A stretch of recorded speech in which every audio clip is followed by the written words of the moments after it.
2 ஒன்று எடுப்பீங்க அவங்க கிட்ட போய் எடுக்கலாம்.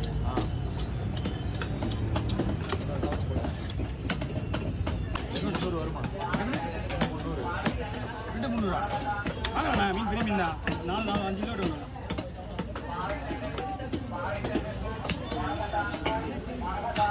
மீன் நல்லா இருக்கு. மீன் அருமையாக இருக்குது. எந்த ஒரு பிரச்சனையும் கிடையாது. பெரிய மீன் அந்த முக்கியமாக வர்ற மீனுடைய போட்டு வந்து போட்டு தான் போய் எடுக்கிறாங்க. ஃபுல்லாகவே பெரிய மீன் தான் வரும். அந்த போட்டு வந்து இப்போ தான் எடுக்கிறாங்க. 4லேருந்து 5 நாள் ஒன்றுக்குதா ரெண்டுக்குதா? அது வந்து அந்த அந்த போர் மீன் தான் இப்போ மீன். சூட மீன் எடுக்கலாம் கடையிலன்றதுனால ஒரு 2-3 ரூபா எடுக்கலாம். 2 ரூபா கடையில் வச்சு விற்கிறதுனால அவங்க வரும். ஆமாம், நம்ம அங்கே இருந்தால் கம்மி தான். நம்ம காலையில்